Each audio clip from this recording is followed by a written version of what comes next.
Coming up, turning up the heat in South Africa, making barbecue charcoal the old-fashioned way.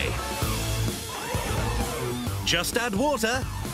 How the Japanese make oodles of noodles. And reaching new heights, the Texas tech wizards making record-breaking gear for pole vaulters. How do they do it?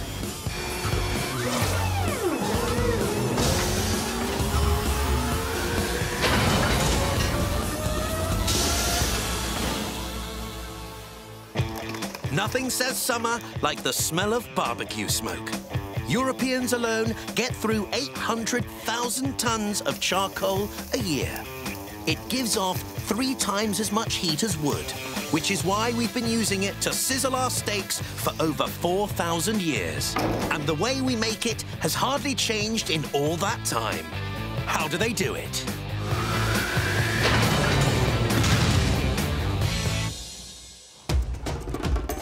KwaZulu-Natal, South Africa. This fertile region is known as the Garden Province. 500,000 hectares of forest give it a thriving timber industry, producing almost 8 million tons of wood every year. The downside of all that logging could be a lot of waste wood.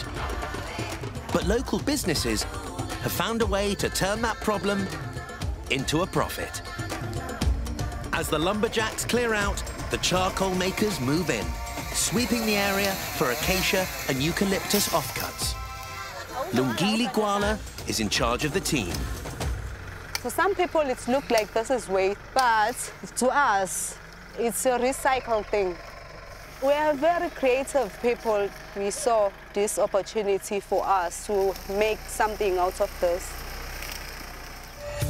The wood comes here to E&C Charcoal. They produce 20,000 tons of charcoal every year. The process they use is called pyrolysis. It involves vaporizing all the other compounds in the wood, leaving only pure carbon.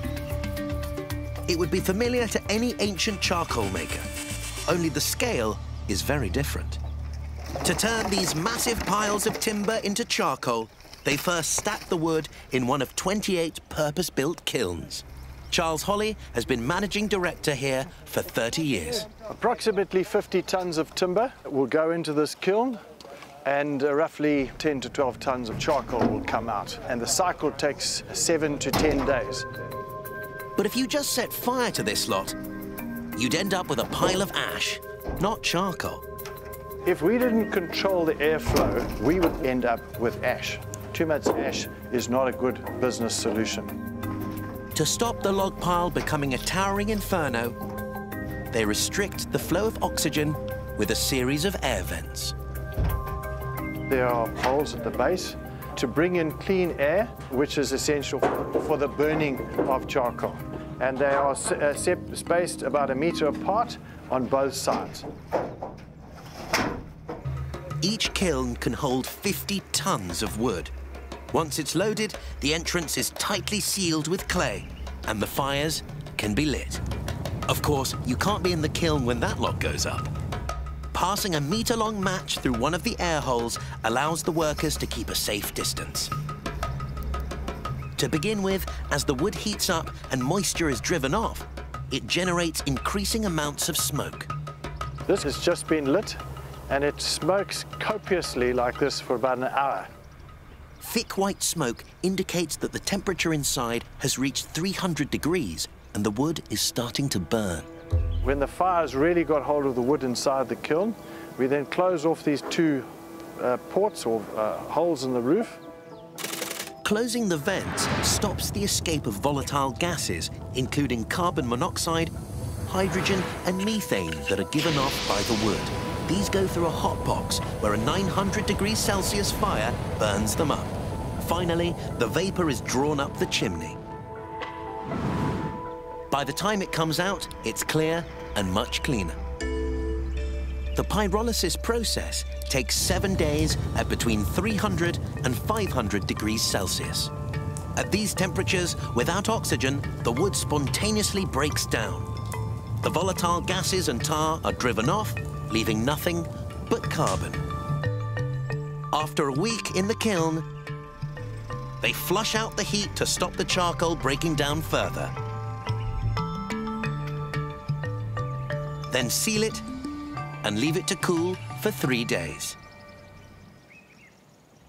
Now they can break the seals and get stuck in. This is dirty work. You can't fit any fancy machines inside a kiln. The only way to get the charcoal out is shoveling it into a sack. At this point, the charcoal looks ready. But now it's exposed to the air, there's a risk it could spontaneously burst into flames. To avoid unwanted infernos, they're dumped in a sealed container and left for 14 days to cool.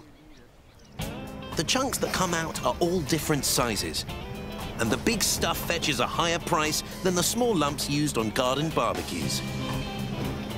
AJ Marvick oversees the sorting process to separate them out. From the conveyor, it gets separated. The big pieces goes onto the other conveyor on the left-hand side, and the small pieces goes to the conveyor on the right. 20,000 tons pass along this conveyor every year. These 2-kilogram bags are destined for barbecues around Europe.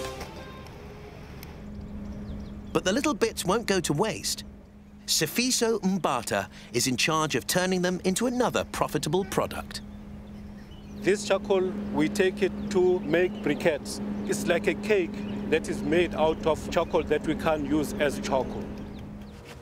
They're not the kind of cake you'd want to eat. The small chunks are dumped onto a conveyor, where they're pulverized into a fine powder. Now, Sifiso's cake-making starts. First, add water, but no eggs.